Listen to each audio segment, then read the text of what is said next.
So everyone, and welcome to another Catching Up on JP. This is part 11. Now there's going to be stuff done a little bit differently. Today we're going to talk about Angels on the Road. Now how I usually used to do this is I would look at some summaries, I would look at the story itself with the little bit of broken Japanese that I know. I would go around and ask people that can read Japanese about the story, and I would piece together how the story went and then give it to you guys as a summary. But from now on I'll be going off of direct, complete, full translations of these stories. I'll be linking them in the description, so in the description right now you'll find the link to the full translated story for Angels on the Road. But for now, let's get going. Angels on the Road. The introduction begins with Tsuruno and Felicia driving through the snow in a snowbound land on their motorbike, kind of like a delivery cycle, in case you've seen one of those, like a scooter.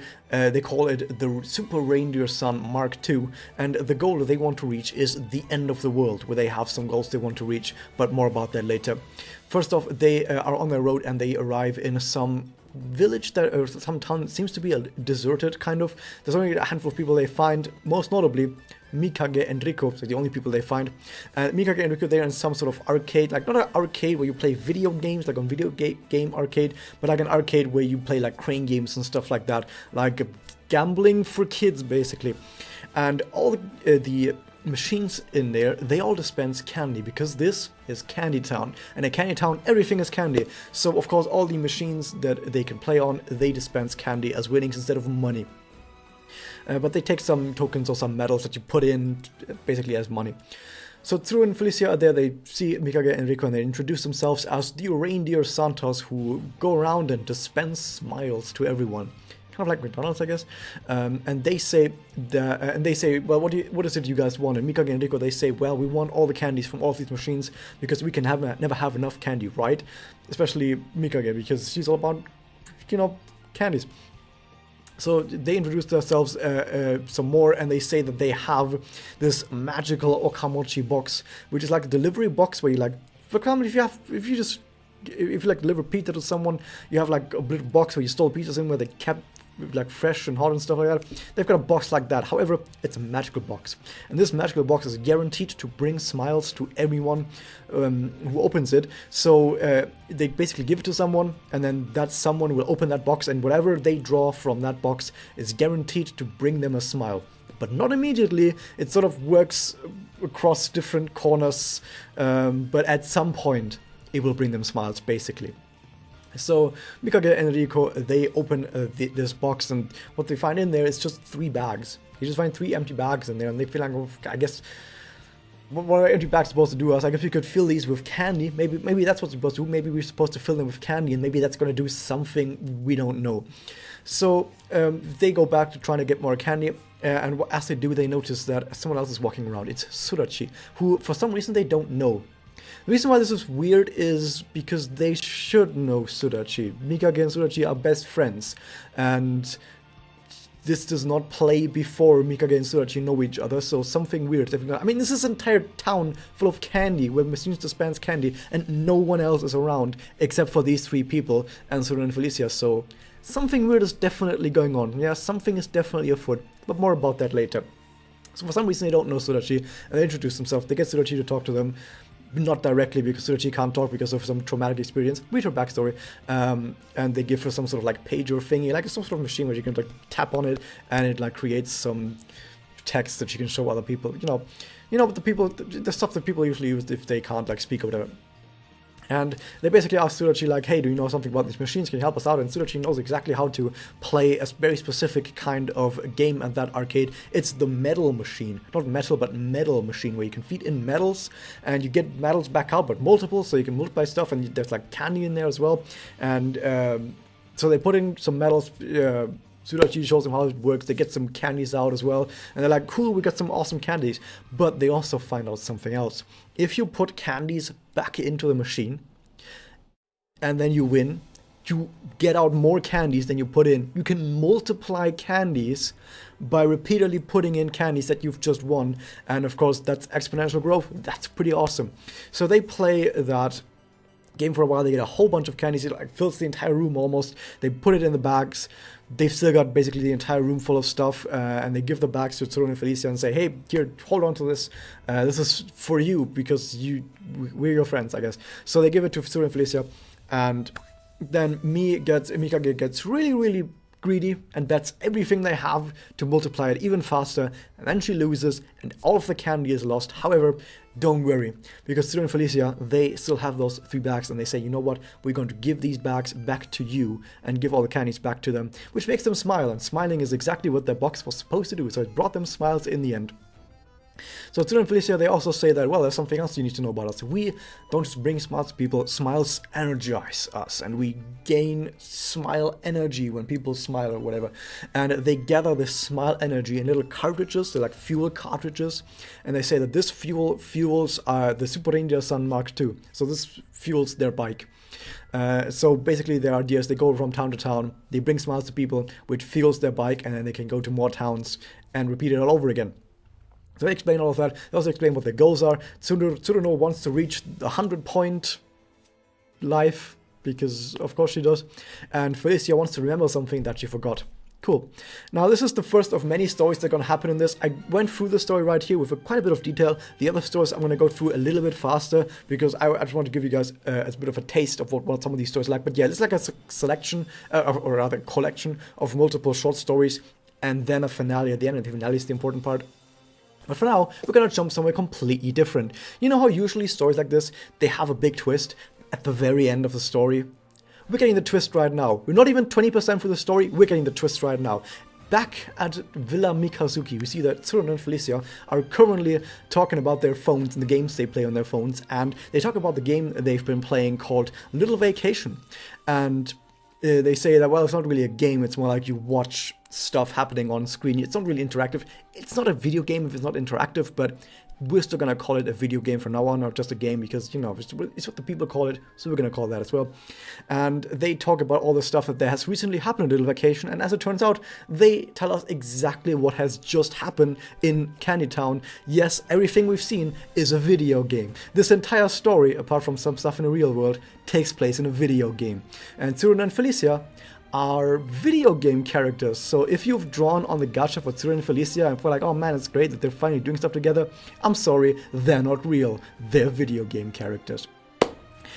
Which is not actually saying anything, because even the real Tsuru and Felicia are also video game characters in Manga Record. Whatever, who cares? So they talk about all the stuff that happened, and they're like, yeah, this Candy Town stuff is kind of weird, isn't it?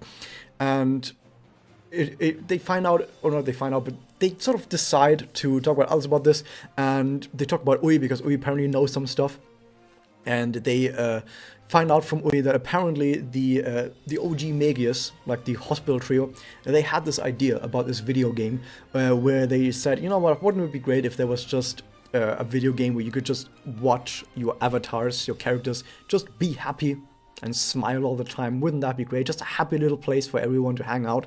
And they made that game, or rather, sometime later, Toka made that game. The timeline is a bit weird, so Toka apparently made that game after the hospital stuff happened, so probably when she was doing Arc 1, so probably during Arc 1, Toka made that video game, because it happened before Ui became normal again.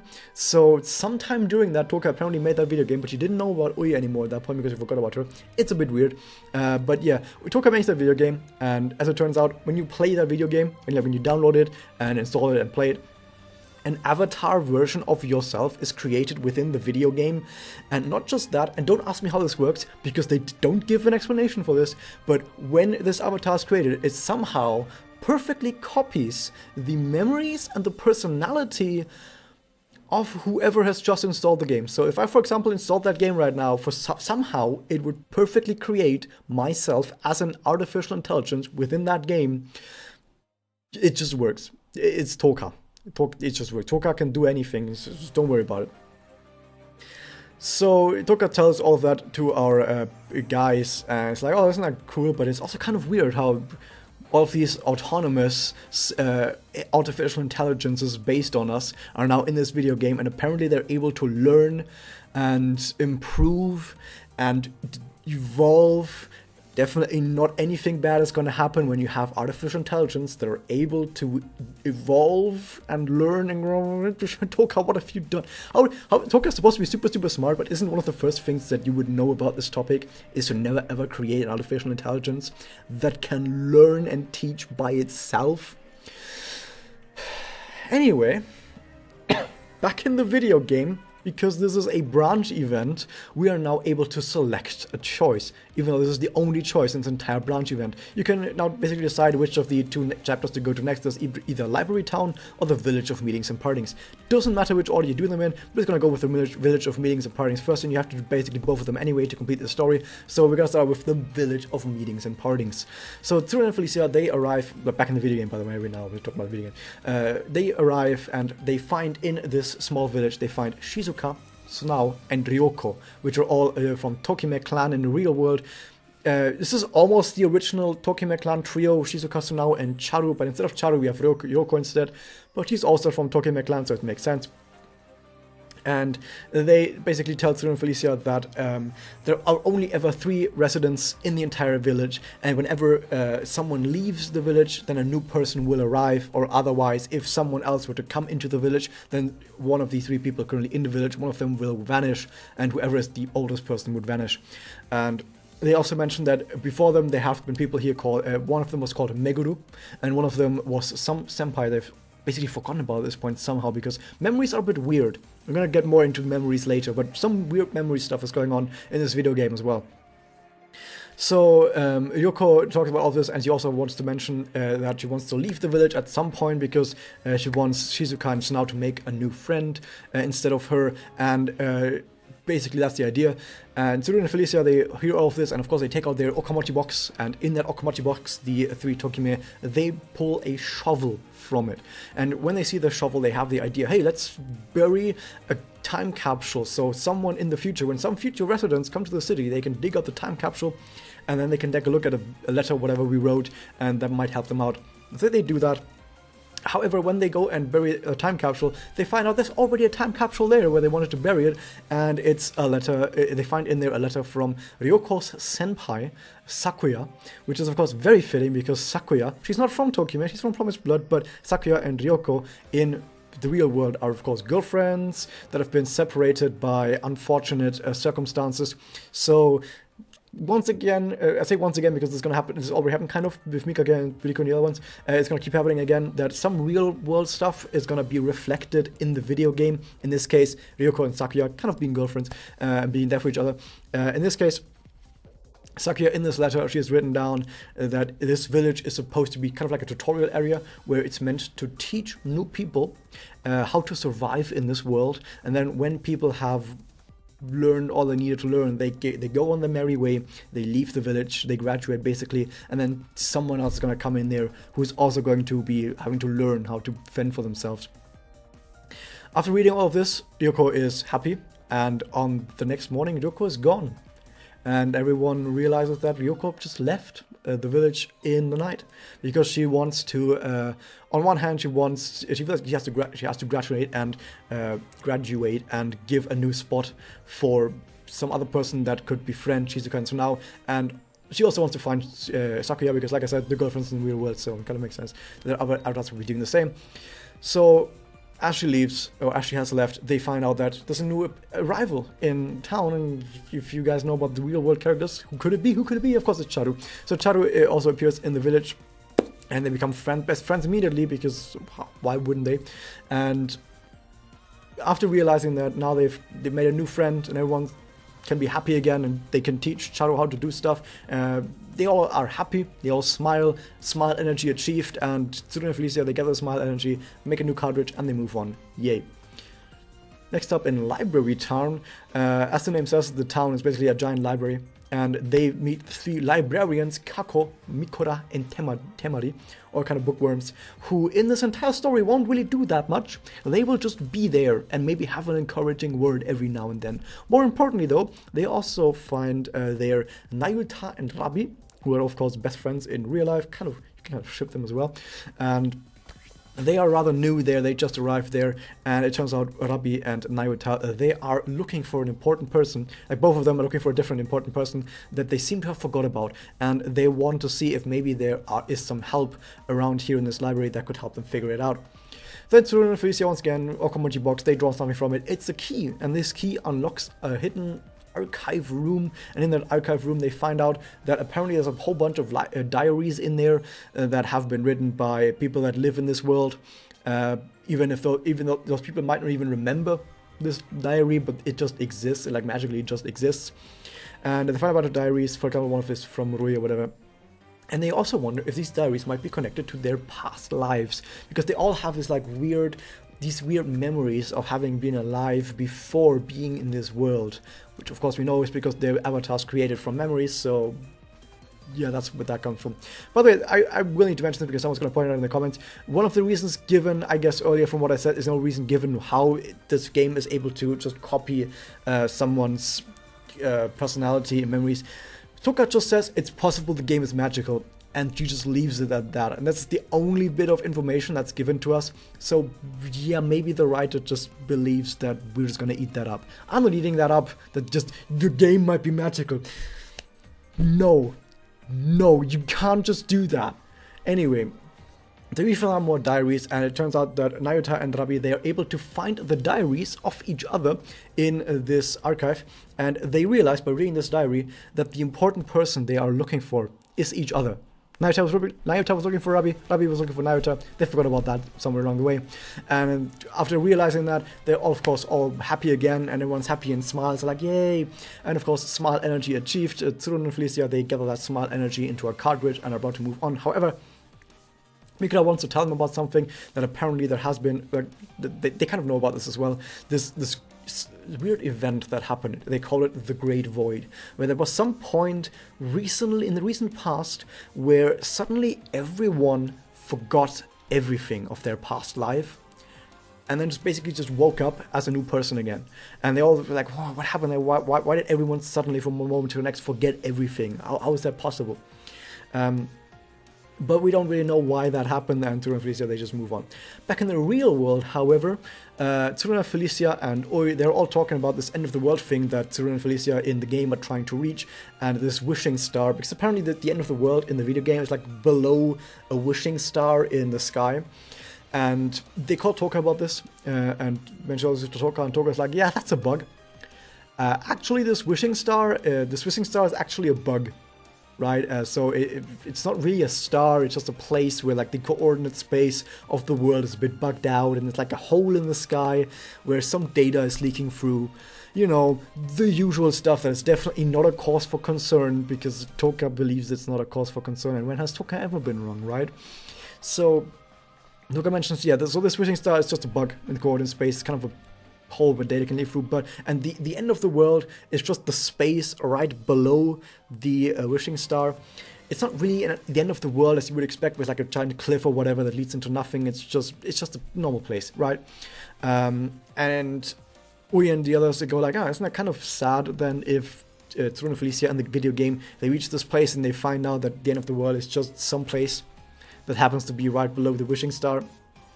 But they don't really think too much else about this, and Toka tells them that, right, yeah, well, this bug actually isn't that great. It all happened because of a design flaw that I made that I never fixed, but it's not going to be a problem, because trust me, it's not a problem. And at some point, she actually had to reset the entire server because of something related to this bug. She still didn't take this opportunity to actually fix the bug, because she says in order to fix the bug, she would have to basically destroy the entire game, which means that she's a bad developer, because you wouldn't have to do that if you were a good developer. Anyway, so she says that you had to reset the server at some point. And of course, that was what the Great Void was, when everyone suddenly forgot everything. It's because she reset the server. So, knowing all of that, we now go back to one of the later chapters. We were about halfway through. This is a really long event, actually, where a bunch of stuff happens. So Tsuru and Felicia in the video game, they now reach Mech Chunk City, where they reach a junk house where they find Shigure and Hagumu, who are in there, and they're building stuff with the scrap that they find from the stuff in the junk house. And they say they also want to reach the wishing star. I'm going to call them Shiguhagu from now, because they basically are one entity. And Shiguhagu tells Tsurufili, because they're also just one entity, that there is a giant tower right below the wishing star. And Tsuru and Felicia, they all realize, oh, the end of the world isn't actually the end of the world. It's just this place below the wishing star with this giant tower standing.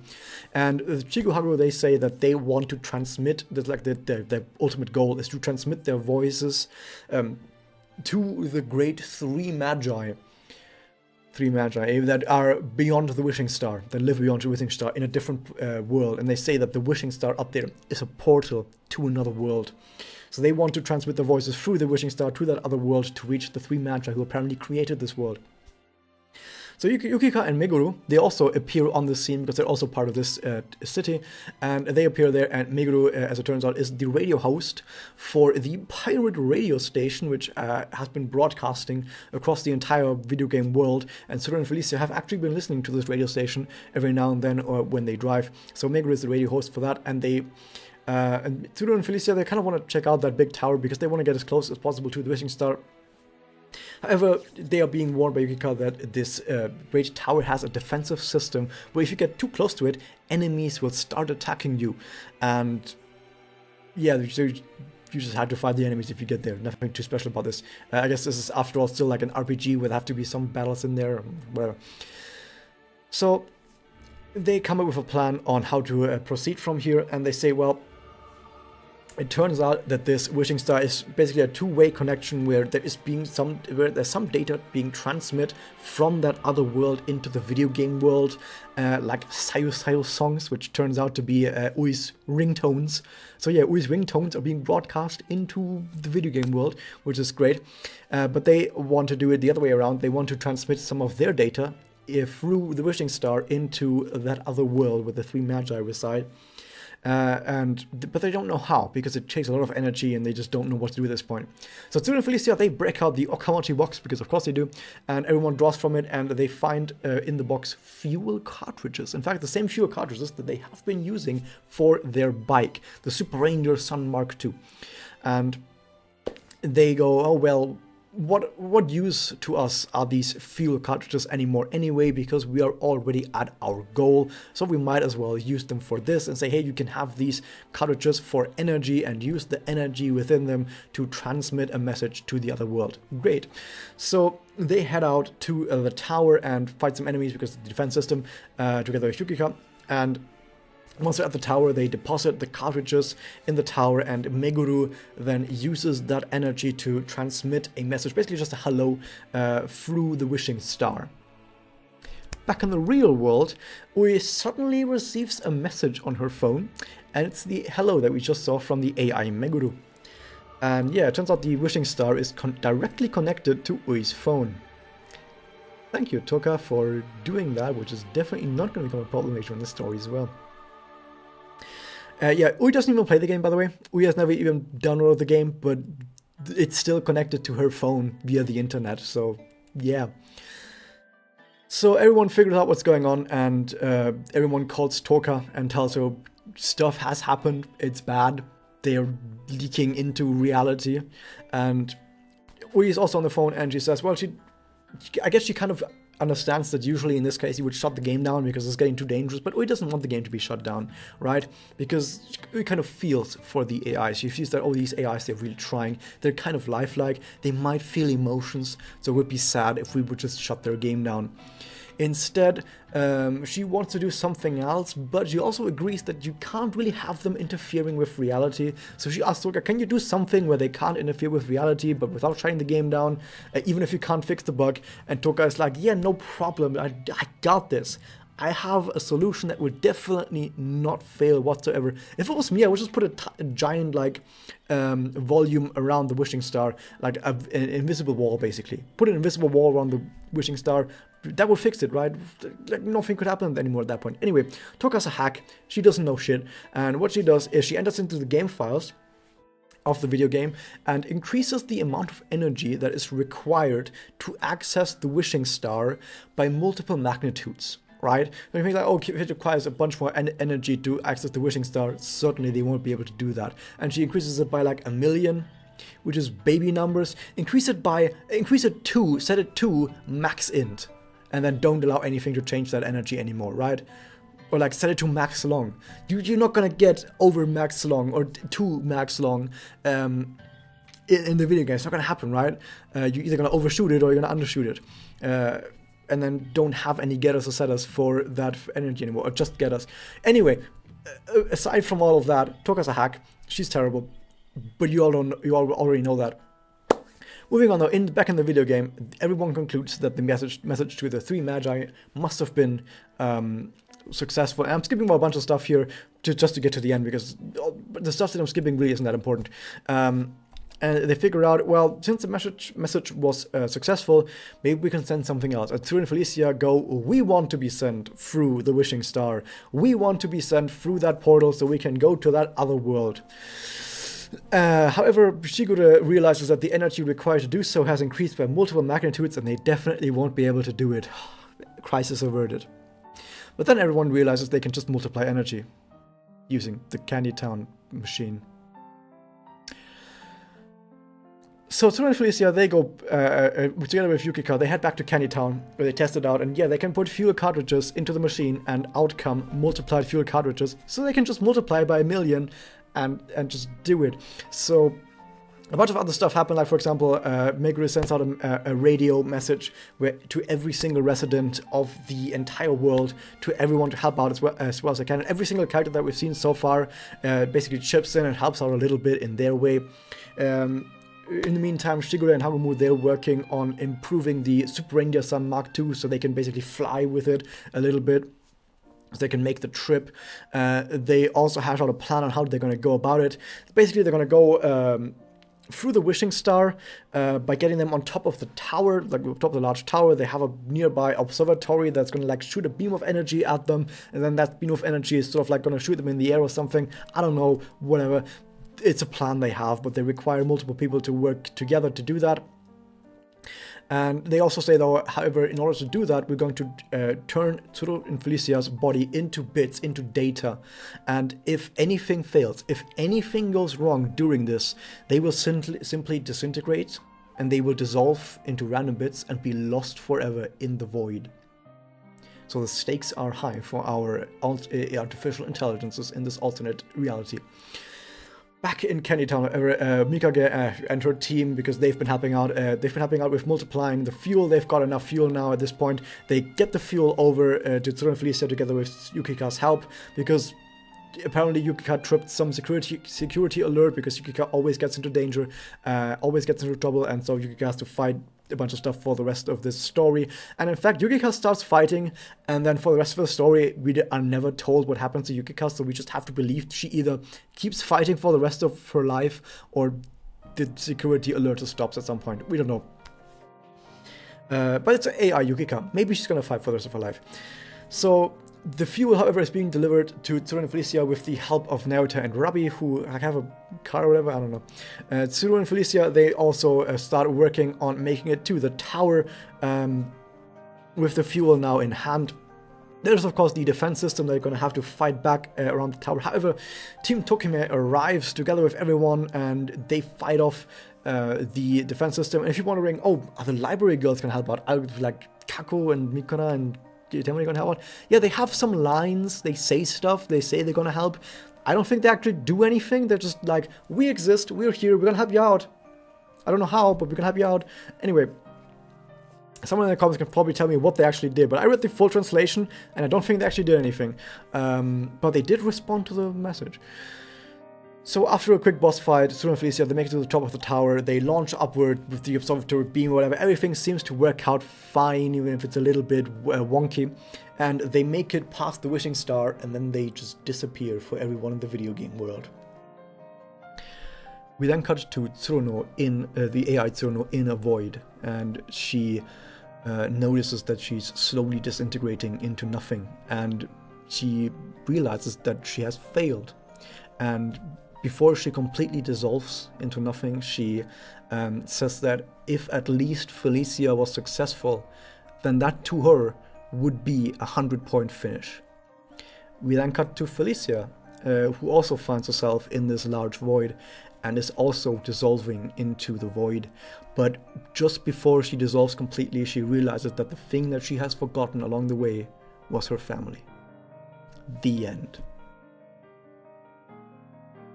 And then the epilogue happens, and in the epilogue, we cut back to Bikasuki Villa, where the real Tsuru and Felicia, they wake up and they fire up their game, and they realize that their avatars in the video game are gone. They're just not there anymore. So they call up, they go over to Ui and ask her about this, and Ui turns on her phone and realizes that Tsuru and Felicia, the AI versions, are cruising around on her home screen. So Tsuru and Felicia AIs are now on Ui's phone, and they found their way onto the internet button on Ui's phone, and they drive off into the internet, and that's where the story for real ends. I guess Tsuru and Felicia, the AI versions, are just computer viruses now. They're just like worming their way through the internet, infecting probably millions of PCs around the world.